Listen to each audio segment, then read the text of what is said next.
নমস্কার, আমি শ্রাবন্তী। কেমন আছো আমার শ্রোতা বন্ধুরা? সবাই আশা করি খুবই ভালো আছো। গত সোমবার তোমাদের শুনিয়েছিলাম লেখক হিমাদ্রি কিশোর দাশগুপ্তের শাঙ্কেন হেড গল্পটির প্রথম পর্ব। ভীষণই লোমহর্ষক একটি কাহিনী। আজকে আপনাদের সেই গল্পটিরই অন্তিম অংশ পাঠ করে শোনাবো। তার আগে আপনাদেরকে গল্পটির পূর্ববর্তী অংশ স্মরণ করার জন্য প্রথম পর্বটি একটু ব্যাখ্যা করে দিই। কুরিয়ার কোম্পানিতে কর্মরত তাপস এম সান্যাল নামক এক ব্যক্তির একটি পার্সেল নিয়ে হাজির হয়েছে শীতের দার্জিলিংয়ে। প্রচণ্ড ঠান্ডায় চারিদিক একেবারে শুনশান, জনমানবহীন। অবশেষে ম্যালে অবস্থিত এক কিউরিও শপের বৃদ্ধ মালিকের থেকে তাপস জানতে পারে তার কাঙ্ক্ষিত ব্ল্যাক লগ হাউসের ঠিকানা জেনে নিয়ে সেই রাত্রেই তাপস রওনা দেয় সেই বাড়ির উদ্দেশ্যে। নির্জন রাস্তা ধরে প্রচন্ড ঠান্ডা আর তুষারপাতের মধ্য দিয়ে হেঁটে তাপস পৌঁছয় সেই বাড়িতে, অর্থাৎ ব্ল্যাক লগ হাউসে। বাড়ির মালিক সত্তরোর্ধ্ব বলিষ্ঠ বৃদ্ধ মিস্টার এম সান্যাল। তার সাথে কথায় কথায় তাপস জানতে পারে ইনি সকলের পরিচিত ভূপর্যটক, যিনি পর্যটকের ডায়েরি নামক একটি বই লিখেছিলেন। কিন্তু তিনি বইটির দ্বিতীয় খণ্ডটি আর লিখে উঠতে পারেননি। কেন তিনি আর লিখতে পারেননি, এই প্রশ্নের উত্তরে ভদ্রলোক বলতে শুরু করেন তার জীবনের লোমহর্ষক অভিজ্ঞতার কাহিনী। কি হয়েছিল এরপর শুনতে থাকুন তাহলে গল্পের পরবর্তী অংশ। লেখক হিমাদ্রি কিশোর দাশগুপ্তের shrunken head. Tapas mister M Sanyal অর্থাৎ মৃগাঙ্কমোহন সান্যালকে জিজ্ঞাসা করল, আপনি কি আপনার বইয়ের দ্বিতীয় খণ্ড লিখেছিলেন? নিঃশব্দে হেসে মৃগাঙ্কমোহন বললেন, না, লিখিনি আমি। কারণ লেখার কথা থাকলেও সে খণ্ড আর লেখা হয়নি আমার। তাপস একটু বিস্মিত হয়ে বলল, ও, দ্বিতীয় খণ্ডটা আর প্রকাশই হয়নি? সেটা লিখলেন না কেন আপনি? পার্সেলের উপর কাপড়গুলো খুলে ফেললেন মৃগাঙ্কমোহন। তার ভেতর থেকে বেরিয়ে পড়েছে কালো রঙের পালিশ করা কাঠের বাক্স। ছোট্ট একটা ডালা আছে তাতে। বাক্সটা যে অনেক পুরনো তা দেখেই বোঝা যাচ্ছে। কাপড়গুলো খুলে ফেলার পর মৃগাঙ্কমোহন পরম মমতায় তার গায়ে একবার হাত বুলিয়ে বললেন, জানেন, এই বাক্সটা অনেক অনেক দূর থেকে এসেছে। তবে আসতে অনেক দেরি হলো। কত বছর ধরে এর জন্য প্রতীক্ষা করে আছি আমি। হ্যাঁ জানি, কলম্বিয়ার রাজধানী বোগোটা থেকে এসেছে এটা। বাক্সটার দিকে স্থির দৃষ্টি রেখে ভদ্রলোক অস্পষ্ট স্বরে বললেন, হ্যাঁ, বোগোটা। সেখানেই তো ঘটেছিল আমার ভ্রমণ পথের সবচেয়ে রোমহর্ষক রোমাঞ্চকর ঘটনাটা, যা কোথাও লেখা হয়নি আমার। এই বলে চুপ করে গেলেন তিনি। বাইরে ঝড়ের বিরাম নেই, জানলার শার্সিগুলো কেঁপেই চলেছে। তার ঘরের মধ্যে এখন বেশ আরাম লাগছে তাপসের। ফায়ারপ্লেসের আঁচে তার শীত শীত ভাবটা কেটে গেছে। শুধু তার একটাই ভয়, ঝড় থামলে ম্যালের হোটেলগুলোর দরজা ততক্ষণে বন্ধ হয়ে যাবে না তো? তবে বাইরে যা অবস্থা তাতে এখন বেরোনো তার পক্ষে অসম্ভব। ঝড় না থামা পর্যন্ত তাকে অপেক্ষা করতেই হবে।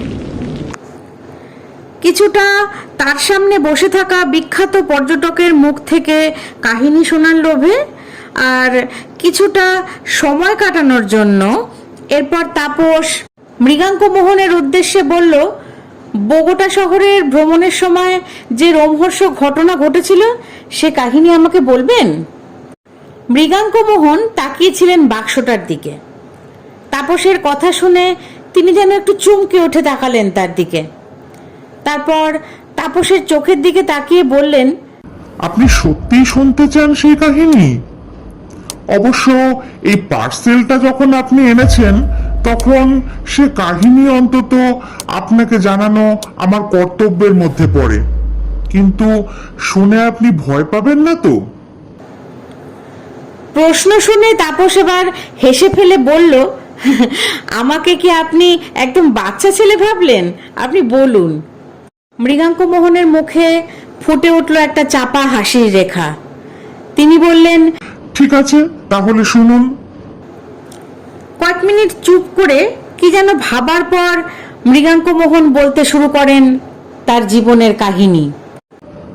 আমেরিকা ভ্রমণ করে সেটা শেষ করার পর মেক্সিকো, গুয়াতেমালা, এল সালভাদর হয়ে নিকারাগুয়ার সামান্য অংশ ছুঁয়ে হন্ডুরাসের মধ্য দিয়ে কোস্টারিকা পৌঁছাতে আমার মাস 2 সময় লেগেছিল। বহু বিচিত্র অভিজ্ঞতা হয়েছিল সেই পথে, কিন্তু সে গল্পে আমি এখন আর যাচ্ছি না। কোস্টারিকাতে একটা গোটা হপ্তা কাটিয়ে একটা আদ্যিকালের পালতোলা মালবাহী জাহাজের কোলে চেপে সামান্য পানামা যোজক পার হয়ে কলম্বিয়ার মাটিতে পা রেখেছিলাম আমি। প্রথমে আমি গিয়ে উপস্থিত হলাম মেডেলিন শহরে। তারপর আরো এগিয়ে ম্যাগদালেন নদী অতিক্রম করতেই আমার পথ আটকে দাঁড়ালো আন্দিজের গিরিশিরা। জনমানবহীন আন্দিজের কন্দরে আমি একমাত্র মানুষ। একটা শকুন পর্যন্ত চোখে পড়েনি সে পথে।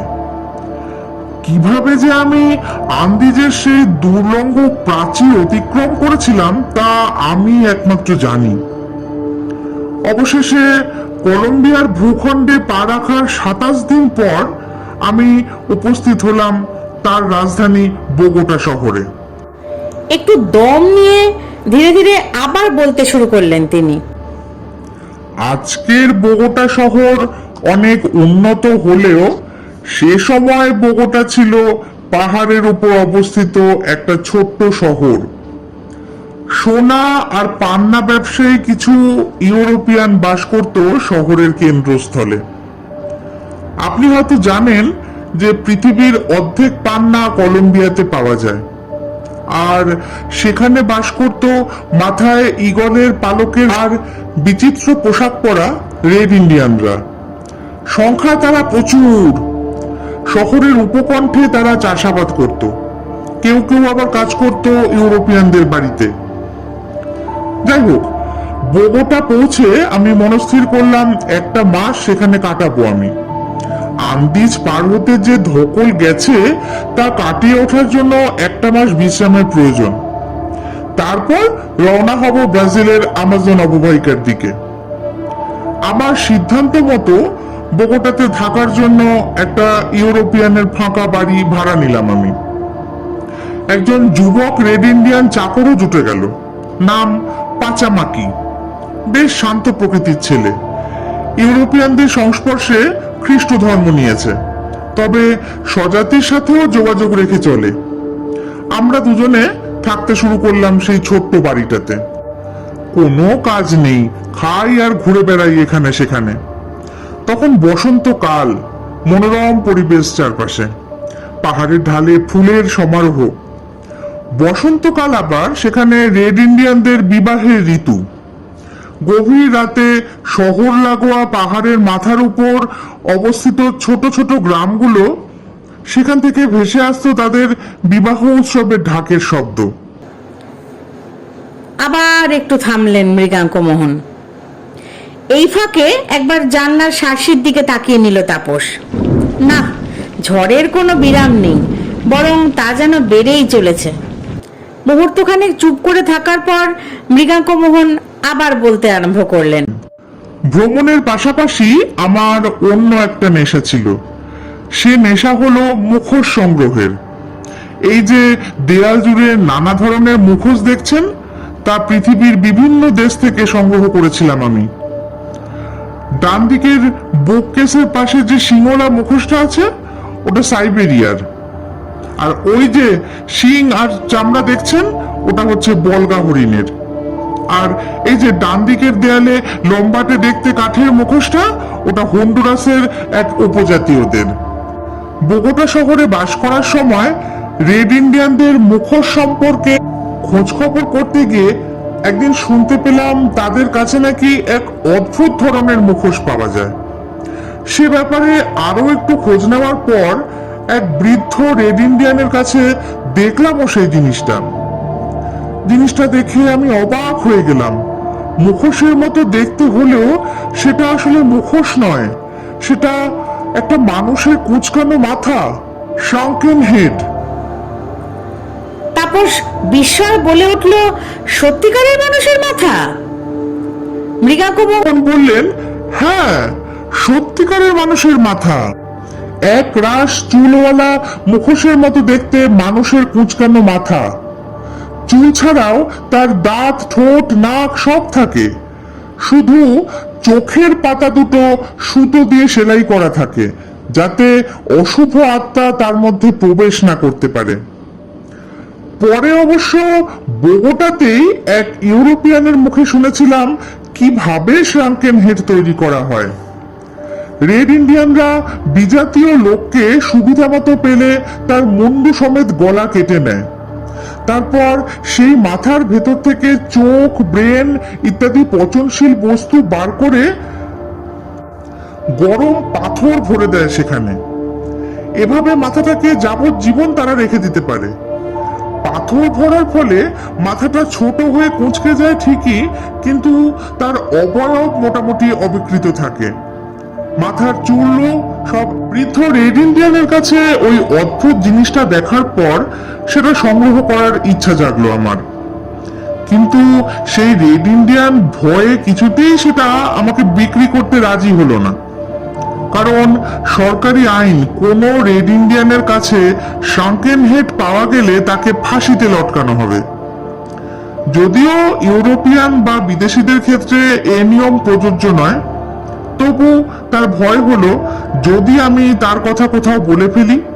কিন্তু শাঙ্কেন হেডটা দেখার পর থেকেই ওরকম একটা মাথা জোগাড় করার ইচ্ছা আমাকে ভীষণভাবে পেয়ে বসলো। পাচামাকের মুখে শুনলাম তার বাপ ঠাকুরদার আমলে নাকি রেড ইন্ডিয়ান যুবকরা শাঙ্কেন হেড যৌতুক দিত কন্যাকে। তার বাবাও দিয়েছিলেন তার মাকে। বসন্তকালে বিবাহ ঋতুতে গ্রাম ছেড়ে বেরিয়ে পড়তো রেড ইন্ডিয়ান যুবকেরা। তারা লুকিয়েও থাকতো পাহাড়ের নির্জন পথে। সে পথে একা কোনো ইউরোপিয়ানকে পেলে ধারালো কুঠারের এক কোপে তার মুন্ডু কেটে নিত। বহু ইউরোপিয়ানের বা ভিনদেশি মানুষের প্রাণ গেছে তাদের হাতে। এখন অবশ্য সরকারি আইনের ফলে সে প্রথা লোপ পেয়েছে, নিজেরাও অনেকটা সভ্য হয়েছে তারা। তবে প্রথা বজায় রাখতে এখন কাগজের তৈরি প্রতীকী মাথা যৌতুক দেয় রেড ইন্ডিয়ানরা। যাই হোক, একটা শাঙ্কেন হেড জোগাড় করার ইচ্ছাটা ক্রমেই বেড়ে চললো আমার। অনেক চেষ্টা করা সত্ত্বেও আমি সংগ্রহ করতে ব্যর্থ হয়ে শেষ পর্যন্ত আমি পাচামাকিকে বললাম যে সে যদি আমাকে সেটা সংগ্রহ করে দেয় তাহলে আমি তাকে বেশ মোটা রকম বকশিস দেব। একটু দোনমনো করে শেষ পর্যন্ত সে রাজি হয়ে গেল, কিন্তু সে বলল তার জন্য দিন দুয়েকের ছুটি নিয়ে তাকে গ্রামে যেতে হবে। আমি সানন্দে তাকে ছুটি দিয়ে দিলাম, কিছু আগাম অর্থও দিলাম। সে গ্রামে চলে গেল। আমি তার প্রতীক্ষায় বসে রইলাম, কিন্তু দুদিন কেটে যাওয়ার পরও সে ফিরল না। তারপর একটা একটা করে দিন কাটতে লাগলো। এদিকে আমার বোগোটা ত্যাগ করার সময়ও এগিয়ে আসছে। এরপর তার ফেরার আশা ত্যাগ করলাম আমি। 1 মাস বোগোটাতে থাকার পর যেদিন আমার সে শহর ত্যাগ করার কথা, ঠিক তার আগের দিন দুপুরে হঠাৎ ফিরে এলো পাচামাকি। কিন্তু তার পরনে ইউরোপিয়ান বেশের পরিবর্তে রেড ইন্ডিয়ানদের সেই বিচিত্র পোশাক, মাথায় পালকের সাজ, কোমরে ঝুলছে কুঠার। সে আমাকে জানালো খ্রিস্ট ধর্ম ত্যাগ করে বাপ ঠাকুরদার সনাতন ধর্মেই সে আবার ফিরে গেছে। গ্রামে একটা মেয়ে দেখেছে সে, তাকে বিয়ে করে গ্রামেই থাকবে। তবে এখন সে এসেছে আমাকে দেওয়া তার প্রতিশ্রুতি রাখতে। একটা শাঙ্কেন হেডের সন্ধান পেয়েছে সে, সেটা নিতে হলে আমাকে তার সাথেই সেদিনই রেড ইন্ডিয়ানদের গ্রামে যেতে হবে। মৃগাঙ্কমোহনের এই গল্প তন্ময় হয়ে শুনতে লাগলো তাপস। তিনি তারপর বলে চললেন, শাঙ্কেন হেডের ব্যাপারে আমার এত আগ্রহ ছিল যে আমি তার প্রস্তাবে রাজি হয়ে গেলাম। ও যেখানে আমাকে নিয়ে যাবে বলল, সে গ্রাম আমার বাসস্থান থেকে মাত্র মাইল চারেক দূরে একটা পাহাড়ের মাথায় অবস্থিত। ঠিক করলাম গেলে সেখানে গিয়ে আবার রাতে ফিরে আসব। তারপর পরদিন রওনা হব আমাজন উপত্যকার উদ্দেশ্যে। পরদিন নতুন পথে যাত্রা শুরু করার জন্য কিছু গোছগাছের প্রয়োজন ছিল আমার। সারাটা দুপুর ধরে সে কাজে আমাকে সাহায্য করলো পাচামাকি। সে আমার জিনিসপত্র গুছিয়ে দিল, মালপত্র বাঁধাছাঁদা করলো, জুতো পালিশ করলো। সব কাজ শেষ হওয়ার পর বিকেলবেলা আমি তার সাথে যাত্রা শুরু করলাম তার গ্রামের দিকে। বসন্তের সুন্দর বিকেল, পাহাড়ের ঢালে নাম না জানা নানা ফুল ফুটেছে, বাতাসে ভাসছে তাদের মন পাগল করা সৌরভ। যাত্রাপথে কখনো চোখে পড়ছে রেড ইন্ডিয়ানদের কুটির, ছোট ছোট শিশুরা সেখানে খেলছে। কোনো সময় দেখা হচ্ছে কোনো রেড ইন্ডিয়ান শিকারীর সাথে, বল্লমের মাথায় গাঁথা ছাই রঙের জঙ্গলি খরগোশ। এসব দেখতে দেখতেই চলতে লাগলাম আমি। তবে পাচামাকি গ্রামটা যে দূরত্বে বলেছিল তার চেয়ে বেশ কিছুটা দূর বলে মনে হলো আমার। যখন অবশেষে গ্রামে পৌঁছালাম তখন সন্ধে। গ্রাম মানে গোটা 15টা ঘর মিলে একটা ছোট্ট কুড়ে ঘরের গ্রাম। জনা 30 নানা বয়সী রেড ইন্ডিয়ান নারী পুরুষ বাস করে সেখানে। পাচামাকির সাথে আমি সেখানে উপস্থিত হতেই কুড়ে ঘর ছেড়ে বেরিয়ে আমার চারপাশে গোল হয়ে ঘিরে দাঁড়ালো তারা। সেই দলের মধ্যে যেমন মাথায় ঈগলের পালকের সাজওয়ালা, মুখমণ্ডলে অসংখ্য বলিরেখা আঁকা দীর্ঘদেহী বৃদ্ধ, তেমনি আছে পাচামাকির মতো যুবক বা মাথায় দুটো মাত্র পালক, লম্বা বেনিওয়ালা রেড ইন্ডিয়ান যুবতীরা। এমনকি কাঠের চুষিকাঠি হাতে কয়েকটা বাচ্চাও সেই দঙ্গলে চোখে পড়লো আমার। তারা আমাকে দেখে নিজেদের মধ্যে তাদের ভাষায় কি যেন বলা বলি করতে লাগলো। তার বিন্দু বিসর্গও বুঝতে পারলাম না আমি। সেই ভিড় ঠেলে পাচামাকি আমাকে নিয়ে ঢুকলো একটা কুড়ে ঘরের মধ্যে। আমাকে সে সেই ঘরের মধ্যে অপেক্ষা করতে বলে বাইরে চলে এলো। আমি বসে রইলাম সেখানে। বাইরে অন্ধকার নেমে এলো। 1 ঘন্টা পর সে ফিরে এসে বলল, চলুন এবার বাইরে যাব, একটা অনুষ্ঠান হবে, সেটা শেষ হলে মাথাটা যেখানে আছে সেখানে আপনাকে নিয়ে যাব। বাইরে বেরিয়ে দেখি আকাশে ধীরে ধীরে চাঁদ উঠছে। গোল হয়ে দাঁড়িয়ে থাকা ত্রিভুজাকৃতির কুড়ে ঘরগুলোর ঠিক মাঝখানে খোলা আকাশের নিচে জ্বালানো হয়েছে একটা অগ্নিকুণ্ড। তার সামনে দাঁড়িয়ে আছে মুখে বিচিত্র উল্কি আঁকা রেড ইন্ডিয়ান পুরুষরা। তাদের প্রত্যেকের কোমরে রয়েছে ছোট আকৃতির ধারালো কুঠার, আর তার কিছু দূরে মাটিতে ভিড় করে বসে আছে মহিলারা। 2জন ঢাকবাদকও সেজেগুজে দাঁড়িয়ে আছে সেখানে। বাইরে বেরিয়ে আমরা গিয়ে বসলাম অগ্নিকুণ্ড থেকে একটু দূরে একটা পাথরের উপর। আমরা সেখানে গিয়ে বসার পর একজন দীর্ঘদেহী সর্দার মতো রেড ইন্ডিয়ান দুর্বোধ্য ভাষায় কি যেন নির্দেশ দিল।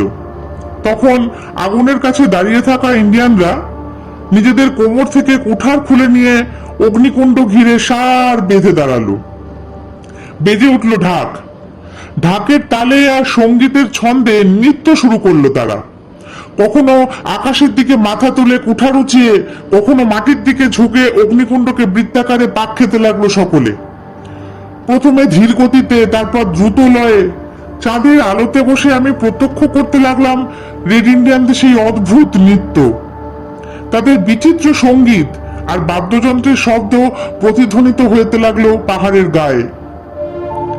নাচ দেখতে দেখতে আমি পাচামাকিকে জিজ্ঞাসা করলাম, এ নাচ কিসের জন্য? পাচামাকি আমার কথা শুনে সলজ্জে বলল, সামনের চন্দ্র মাসের 5 তারিখে আমার বিয়ে। প্রাক বিবাহ উৎসব পালন করা হচ্ছে এই নাচের মাধ্যমে। মেয়েদের দঙ্গলে বসে থাকা তার নববধূকে সে আঙুল দিয়ে আমাকে দেখিয়েও দিল। এর কিছুক্ষণ পর যারা নাচছিল তাদের মধ্যে একজন বেরিয়ে এসে আমার পাশে বসে থাকা পাচামাকিকেও তাদের মধ্যে টেনে নিয়ে গেল। কোমর থেকে কুঠার খুলে নিয়ে সেও তাদের সাথে নৃত্য শুরু করলো। একলা বসে রইলাম আমি। সময় এগোতে লাগলো, নেচেই চললো পাচামাকি। একসময় ঘড়ির দিকে তাকিয়ে দেখি অনেক রাত হয়ে গেছে। জিনিসটা নিয়ে আমাকে ফেরার পথ ধরতে হবে, আর দেরি করলে ফেরা যাবে না। ব্যাপারটা ভেবেই নৃত্যরত পাচামাকির দৃষ্টি আকর্ষণ করার জন্য উঠে দাঁড়ালাম আমি। তখন নাচের ছন্দ একদম চরম পর্যায়ে পৌঁছেছে। রেড ইন্ডিয়ানদের ছন্দবদ্ধ সমবেত পদাঘাতে কেঁপে উঠছে মাটি। তাদের চিৎকার আর ঢাকের শব্দ 5 গুণ বৃদ্ধি পেয়েছে। আমি উঠে দাঁড়াবার পর মনে হয় আমাকে লক্ষ্য করলো পাচামাকি, এবং সম্ভবত উঠে দাঁড়াবার কারণও অনুধাবন করলো সে। তাই কিছুক্ষণের মধ্যেই দল ছেড়ে বেরিয়ে এসে আমাকে সে বলল, এবার চলুন, আপনার জিনিসটা এবার আপনাকে দিয়ে দিই। আমি বললাম, হ্যাঁ চলো, অনেক দেরি হয়ে গেছে, এখন কোথায় যেতে হবে আমাদের? কিছু দূরে পাহাড়ের খাদের ধারে একদম একলা দাঁড়িয়ে আছে একটা কুঁড়ে ঘর। সেটা দেখিয়ে পাচামাকি বলল, ওই যে আমার নতুন ঘর, বিয়ের পর ওখানেই থাকবো আমি, ওই ঘরেই রাখা আছে বন্ধুটা, আসুন আমার সাথে। পাচামাকির পিছন পিছন আমি গিয়ে দাঁড়ালাম সেই কুঁড়ে ঘরের সামনে। ইঙ্গিতে আমাকে তার ভিতর প্রবেশ করতে বলল সে। প্রথমে ঘরের ভিতর পা রাখলাম আমি, আমার পিছন পিছন পাচামাকি। ঠিক সেই মুহূর্তেই বাইরে থেমে গেল রেড ইন্ডিয়ানদের চিৎকার আর ঢাকের শব্দ। ছোট্ট ঘরটাতে কোনো আলো জ্বলছে না, শুধু খোলা দরজা দিয়ে কিছুটা চাঁদের আলো এসে পড়ছে ঘরের ভিতর। ঘরে ঢুকে আমি পিছন ফিরে পাচামাকিকে বললাম, কোথায় সেই জিনিসটা?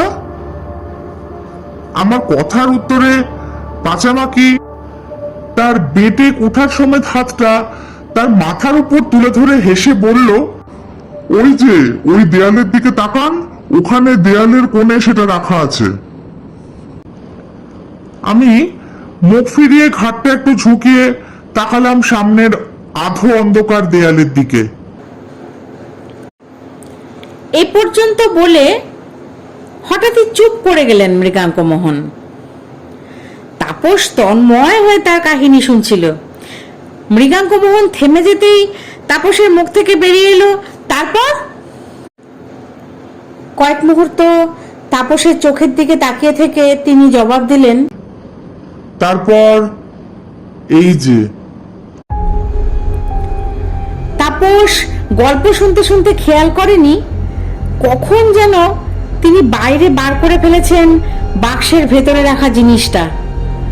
মৃগাঙ্ক মোহনের কথা শুনে তাপস তাকালো টেবিলের উপর তার হাতে ধরা জিনিসটার দিকে। সেটা দেখতে অবিকল যেন একটা মুখোশের মতো, ঘন কালো চুলওয়ালা কুঁকড়ে যাওয়া একটা মানুষের মুখ।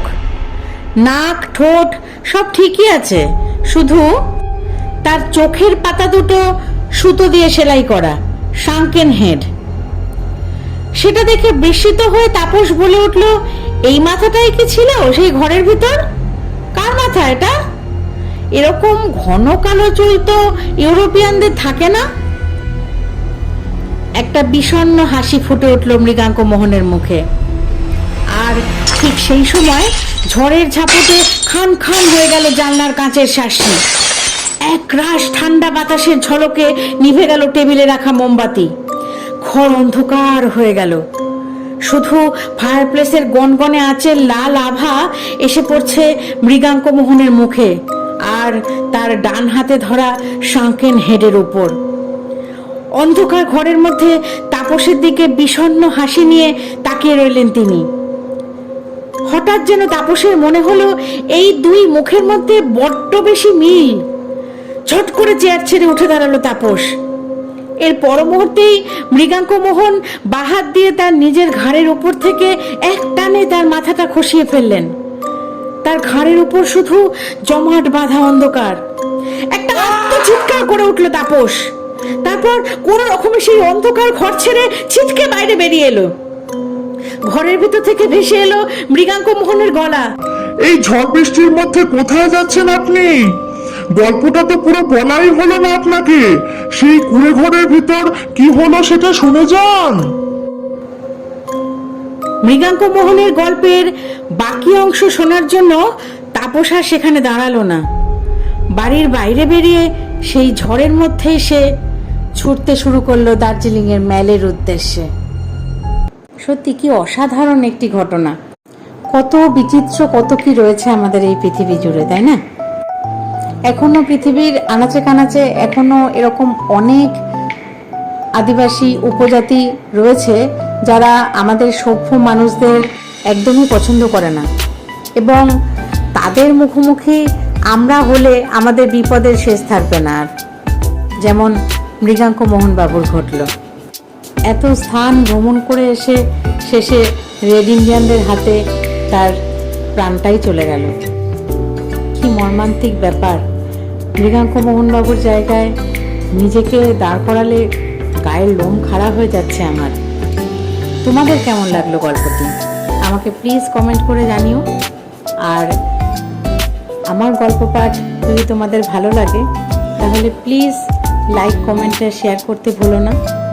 আর বং বাংলা ন্যারেটিভসকে সাবস্ক্রাইব করে আমার পাশে থেকো। সোমবার আর শুক্রবার সন্ধ্যে 6টা মানেই বং বাংলা ন্যারেটিভসের তরফ থেকে তোমাদের জন্য থাকছে বিভিন্ন ধরনের গল্প। তাহলে দেখা হচ্ছে আগামী দিন। সবাই খুব ভালো থেকো, সুস্থ থেকো। ধন্যবাদ।